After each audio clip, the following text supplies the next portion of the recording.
El anciano llevaba 11 años ciego. No era el tipo de ceguera que aparece poco a poco, que te da tiempo para memorizar los muebles y contar los escalones hasta el pozo. La suya llegó una tarde. Una patada de un caballo al que estaba errando para un hombre que no le había advertido que el animal era verde. El ojo izquierdo se le oscureció al instante. El derecho le siguió 6 semanas después. El médico de Brennan dijo que el nervio estaba dañado. Dijo que podría recuperarse. No fue así. Asa Miller aprendió a vivir en la oscuridad como se aprende a vivir con algo que no va a cambiar. Dejas de luchar contra ello y empiezas a adaptarte. Construyó bien. 11 años recorriendo su pequeño rancho guiándose por la memoria, el oído y la particular sensación del suelo bajo sus botas en las distintas estaciones. Podía decirte de qué dirección venía el viento por cómo golpeaba el porche. Podía decirte cuántos caballos había en el camino por el ritmo de los cascos. Podía decirte cuándo llovería dentro de 12 horas por una presión en las sienes que nunca se equivocaba. Lo que no podía decirte era cómo eran los 4 hombres que llegaron a su propiedad 3 meses atrás. Solo conocía sus voces. Y sus voces eran de las que no preguntan. El líder se hacía llamar Pruitt. Voz grave, pausada, con la cadencia de un hombre que había aprendido que hablar despacio hacía que la gente escuchara con más atención. Pruitt le explicó la situación a Asa como se le explica algo a un niño. Palabras sencillas, frases cortas, dando por sentado que la comprensión llevaría al acuerdo. El rancho se extendía sobre 60 acres de pastizales regados por un arroyo, al pie de una loma que se extendía 40 millas hacia el norte. El arroyo era la única fuente de agua permanente entre el pueblo de Coulte y el camino territorial. Pruitt representaba a un hombre llamado de Veraux, quien estaba construyendo una explotación ganadera que requería esa agua. Asa podía vender al precio ofrecido o sufrir las consecuencias de hacer esperar al señor de Veraux. Asa dijo que no. Lo dijo como quien dice no cuando la palabra es la única arma que le queda. Pruitt guardó silencio un momento. Luego dijo que volverían. Regresaron una semana después. La cerca del pastizal sur había sido cortada en 4 lugares y las 8 reses que Asa criaba para obtener leche y un modesto ingreso se habían dispersado por las colinas. El hijo de su vecino tardó 3 días en reunir a 6 de ellas. 2 nunca fueron encontradas. Regresaron 2 semanas después. La puerta del granero estaba arrancada de sus bisagras. El alimento que había dentro estaba empapado con algo que olía a queroseno. Un mensaje que no necesitaba ser leído. La tercera visita fue la que lo cambió todo. Asa estaba sentado en su porche cuando oyó entrar 4 caballos al patio. La voz de Pruitt otra vez, pero diferente esta vez. Más dura. La paciencia se había agotado. La voz pausada era ahora más rápida y las palabras sencillas, aún más sencillas.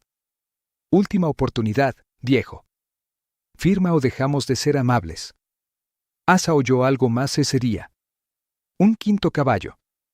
Paso más ligero, jinete diferente, alguien que se quedó cerca del camino mientras los 4 hombres estaban en el patio. Él archivó esto.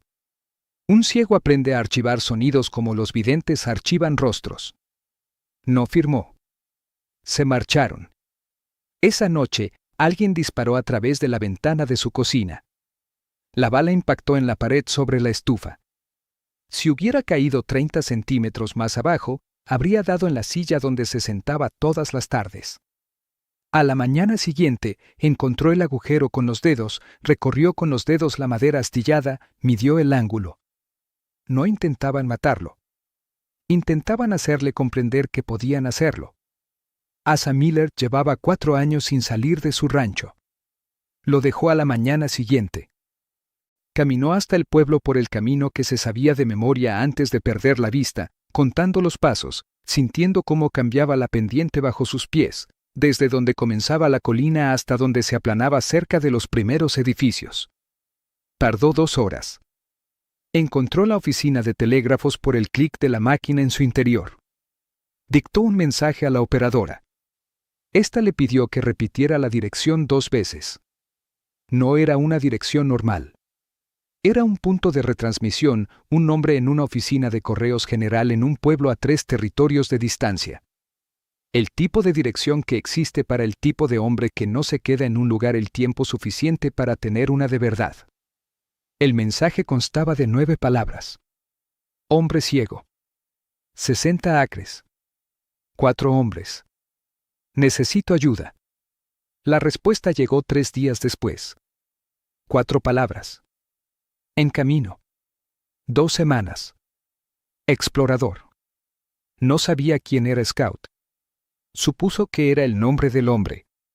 Se equivocaba. Scout era el caballo. El hombre no tenía nombre.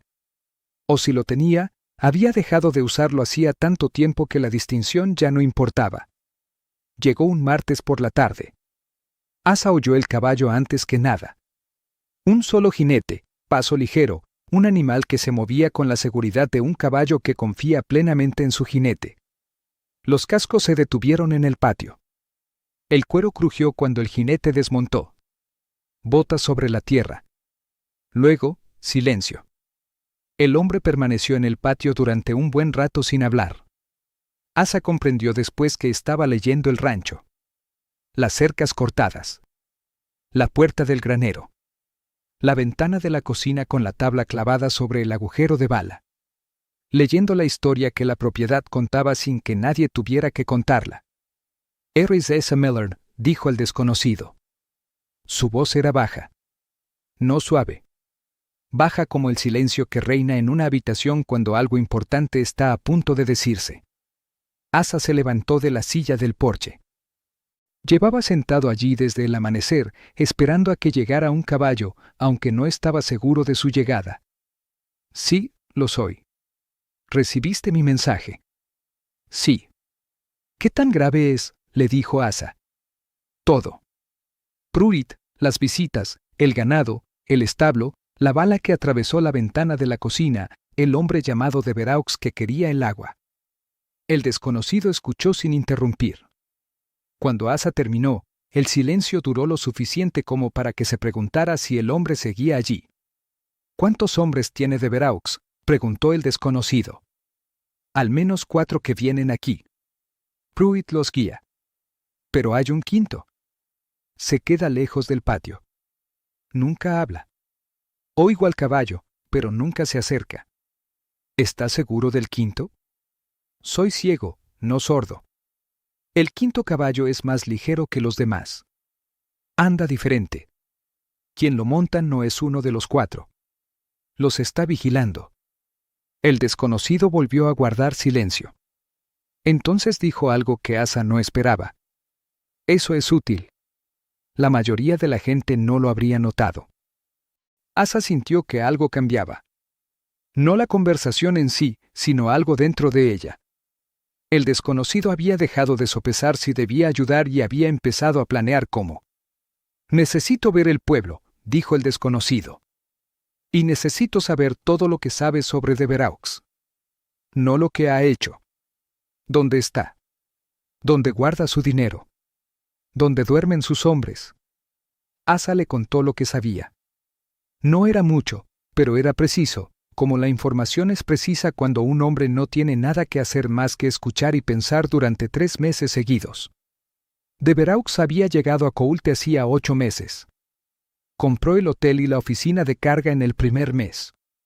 Sus hombres bebían en el salón Broken Spur, pero no pagaban las bebidas. Nadie los obligaba. El sheriff era un hombre llamado Hartley que había sido competente antes de Veraux e invisible después. Asa había oído esto del hijo del vecino que venía 2 veces por semana a ayudar con el ganado y que hablaba como hablan los jóvenes cuando creen que un anciano ciego es la persona más segura con quien hablar. El desconocido cabalgó hasta Coulte aquella tarde. Se marchó hasta el anochecer. Asa se sentó en el porche y escuchó el rancho vacío, el murmullo del arroyo y el viento que se colaba entre la hierba. Pensó en el sonido de la voz del desconocido y en lo que contenía. No era ira. No era rectitud.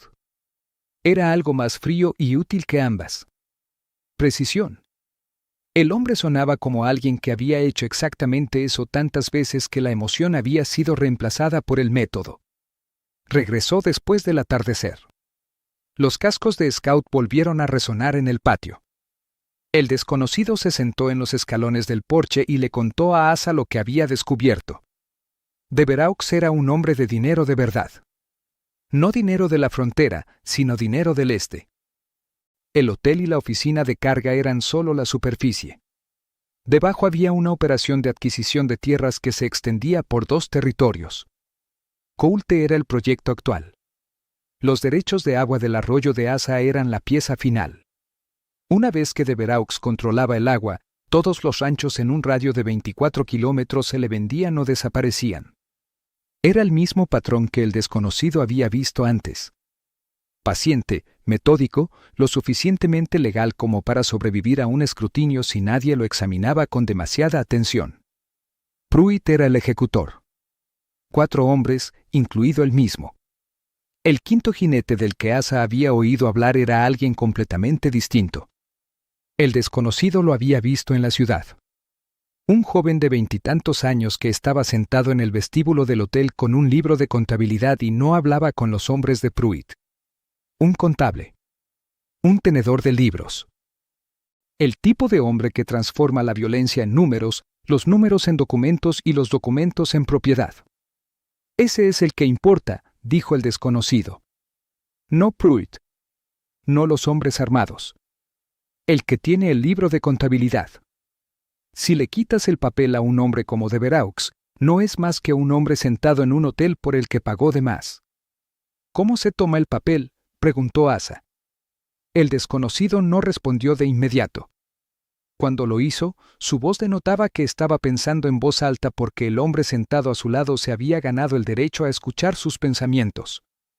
Pruitt regresa mañana o pasado mañana.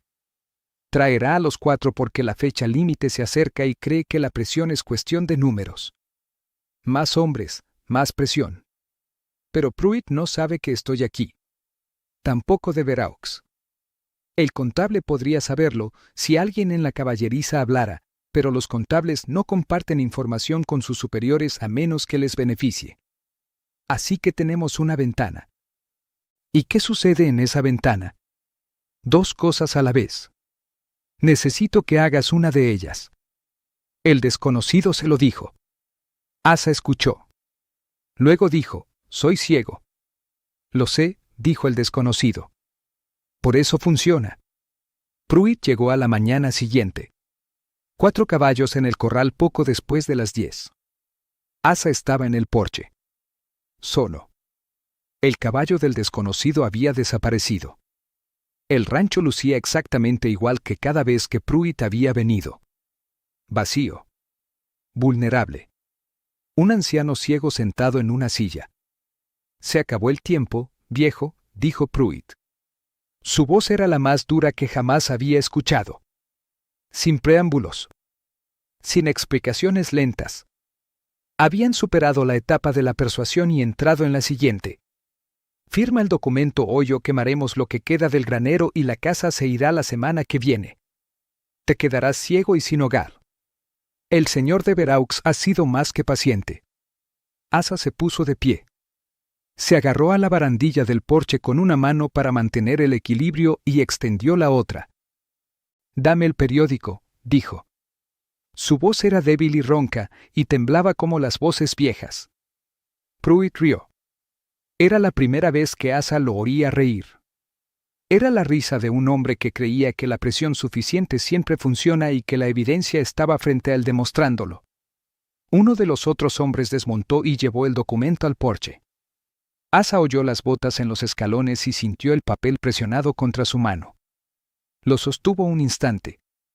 Necesito que alguien me lo lea, dijo Asa. No puedo ver lo que estoy firmando. Pruitt le pidió a uno de los hombres que lo leyera. El hombre lo leyó mal, tropezando con el lenguaje legal, las descripciones de las tierras y los derechos de agua y la transferencia de propiedad a perpetuidad. Tardó 4 minutos. Durante esos 4 minutos, en el pueblo de Coulte, a 3 kilómetros de distancia, el desconocido entró en la oficina de carga donde Deveraux guardaba sus registros y conversó con el joven contable durante el tiempo justo. La conversación transcurrió así. El desconocido colocó sobre el escritorio del contable un expediente de la Oficina Federal de Tierras que había preparado la noche anterior utilizando información de la escritura original de Asa Miller, los registros de levantamiento topográfico territorial que había obtenido del juzgado del condado esa mañana antes de que abriera, utilizando un método que el secretario del condado describiría más tarde como persuasivo, y 3 cartas de correspondencia entre Deveraux y un juez territorial que el propio contable había escrito y que contenían un lenguaje que un fiscal federal encontraría muy interesante. El contable miró los documentos. Miró al desconocido. Tenía 26 años y era lo suficientemente inteligente como para saber lo que estaba viendo. «Esto es suficiente para acusarlo», dijo el contable. «¿Y usted?», dijo el desconocido. El constable guardó silencio durante un largo rato. «¿Qué quiere?». «Todo lo que hay en ese libro de contabilidad copiado en estas páginas». El desconocido colocó una hoja en blanco sobre el escritorio. Cada transacción. Cada pago a Pruitt. Cada acta adquirido y el método de adquisición. ¿Y luego? Entonces usted se va de Coulte hoy y no regresa, y cuando llegue el alguacil federal estará en algún lugar que no es aquí. El constable escribió durante 40 minutos. Su letra era impecable. Los números estaban limpios. Cuando terminó, el desconocido comparó las páginas con el libro mayor. Todo coincidía. El contable preparó una maleta y, antes del mediodía, ya estaba a caballo rumbo al este. De vuelta en el rancho, Asa seguía sosteniendo el papel.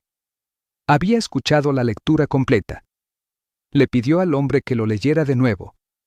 El hombre lo leyó otra vez, con más impaciencia. Pruitt le dijo a Asa que lo firmara. Asa dijo que necesitaba un bolígrafo. Uno de los hombres le dio uno. Asa sostuvo el bolígrafo sobre el papel durante un buen rato. Le temblaba la mano. No era fingido. Siempre le temblaba la mano. Pero ahora ese temblor tenía un propósito que antes no tenía. «No puedo», dijo Asa. «Necesito sentarme». Se recostó en la silla. El papel descansaba sobre su rodilla. Tenía el bolígrafo en la mano. Le estaba dando al desconocido un tiempo que no sabía si necesitaba, interpretando el único papel que podía hacer, el de un anciano ciego, demasiado frágil y lento para hacer otra cosa que lo que aparentaba ser. La paciencia de Pruitt se agotó. «Fírmalo ahora o lo firmo yo por ti y ambos sabemos lo que eso significa». Asa oyó un caballo. No 4 caballos. 1. Que venía de la dirección del pueblo. Paso tranquilo. Explorador. El desconocido entró al patio como siempre lo hacía. Sin avisar. Sin prisa. El caballo se detuvo, el cuero crujió, las botas golpearon la tierra y el patio se transformó en un lugar diferente. Pruitt se giró. Los 3 hombres que lo acompañaban también se giraron. Vieron a un hombre con un poncho desgastado y un sombrero que había visto más inclemencias del tiempo que la mayoría de los hombres en toda una vida. Vieron su postura. La forma en que sus manos colgaban a sus costados. La forma en que sus ojos los recorrieron a los 4, no con hostilidad, sino con la serena calma de un hombre que ya había decidido cómo terminaría todo y simplemente esperaba a que lo alcanzaran. «¿Quién demonios eres?», preguntó Pruitt. «No importa», respondió el desconocido. «Lo que importa es que hace 40 minutos tu contable copió cada transacción del libro de contabilidad de Deveraux en un papel que ahora va camino de la Oficina Federal de Tierras. Cada pago que te hizo está en ese papel. Cada acre que le ayudaste a robar. Cada amenaza que proferiste en su nombre. Deveraux está acabado. La pregunta es si tú también lo estás». La mano de Pruitt se dirigió hacia su cinturón. «Esa es la decisión equivocada», dijo el desconocido. Mismo tono. Mismo volumen. Sus palabras no eran una amenaza. Eran información. La mano de Pruitt se detuvo. No por miedo. Porque algo en la voz del desconocido le decía que ese movimiento era el preludio de una serie de acontecimientos ya calculados y que ese cálculo no terminaría bien para quien se hubiera llevado la mano. Los 3 hombres que seguían a Pruitt hacían sus propios cálculos. Eran pistoleros a sueldo pagados por un hombre cuyo dinero provenía de una operación que acababa de ser denunciada al gobierno federal. Las cuentas no eran complicadas. Uno de ellos, el más joven, apartó la mano de su arma y la apoyó en el pomo de la silla de montar. El gesto universal de un hombre que prefiere estar en otro lugar. Asa se levantó de la silla del porche. No podía ver nada, pero podía oírlo. La respiración. El cuero. El movimiento de los caballos. El silencio particular de los hombres tomando decisiones. Bajó los escalones del porche con el papel sin firmar en la mano y cruzó el patio hacia el sonido de la voz del desconocido. Sus pasos eran cuidadosos y lentos, y extendió la mano libre hasta que encontró el brazo del desconocido. Se aferró a él. No porque necesitara equilibrio. Porque el gesto decía lo que las palabras no podían.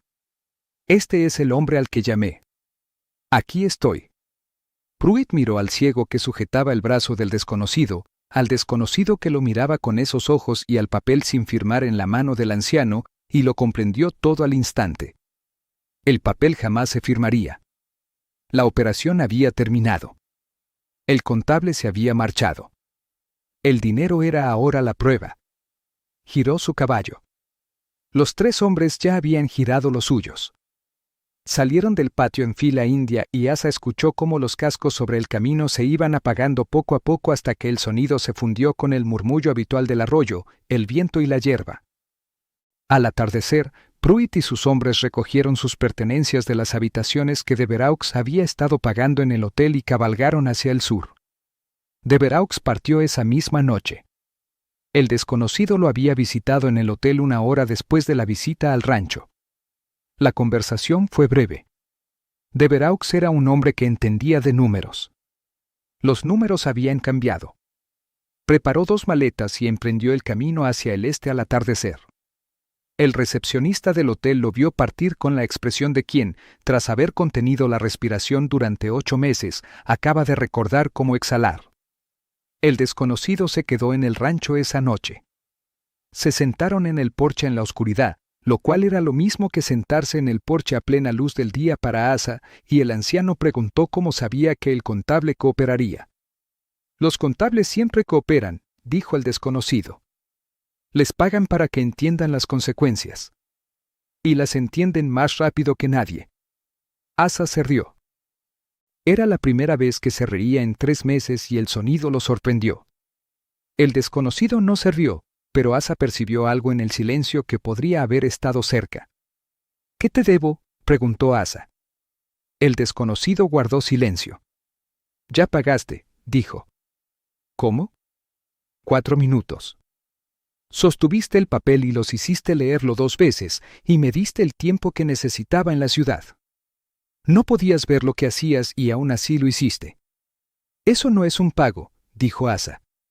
Eso es todo lo que es un pago, dijo el desconocido. Hacer lo que hay que hacer cuando no puedes ver cómo termina. Salió al amanecer. Asa lo oyó ensillar el caballo. Oyó los cascos cruzar el patio. Los oyó llegar al camino y girar hacia el norte. Se quedó en el porche escuchando hasta que el sonido se desvaneció y la mañana se redujo al murmullo del arroyo, el viento y el canto de los pájaros que habían regresado a la cerca ahora que ésta estaba intacta. El hijo del vecino vino esa tarde y le contó que el pueblo había cambiado. El hotel ya no era más que un hotel. La oficina de carga estaba cerrada. El sheriff había salido de su oficina por primera vez en semanas y estaba parado en la calle como si acabara de despertar de algo. Nadie mencionaba el nombre de Deveraux. Ya se estaba convirtiendo en uno de esos nombres que la gente fingía no haber pronunciado jamás. Esa tarde, Asa se sentó en su porche y pensó en el sonido de la voz del desconocido y en cómo habían resonado los cascos de scout al entrar en el patio. Confiados. Tranquilos. El sonido de algo que llegaba y que estaba a la altura del problema. Pensó en haber sostenido el brazo del desconocido en el patio, con Pruitt observando, y en cómo se había sentido su brazo. Inmóvil. Completamente inmóvil. Sin tensión. Sin rigidez. Inmóvil como el agua antes de moverse. Nunca supo el nombre del hombre. Nunca lo necesitó. Algunos hombres son sus nombres. Otros son lo que hacen. El desconocido era del segundo tipo. Y en algún lugar al norte de Coulte, en un camino que llevaba al siguiente pueblo, a la siguiente carta y al siguiente hombre que creía que poseer algo era lo mismo que merecerlo, Scout avanzaba al trote pausado que cubría kilómetros sin anunciarlos. Y el hombre a su espalda pensó en un ciego cruzando un patio con un papel sin firmar en la mano, caminando hacia una voz, extendiendo la mano, aferrándose. Si lo encontraste aquí, si Coulte es tu primer viaje, el comienzo te espera. Ambas historias están en la descripción. Míralas. Vuelve. Y cuéntame en los comentarios qué momento te impactó más. 2 palabras. Eso es todo. Y si quieres saber a dónde te lleva la historia, suscríbete. Nuevas historias cada semana. Nos vemos en el camino.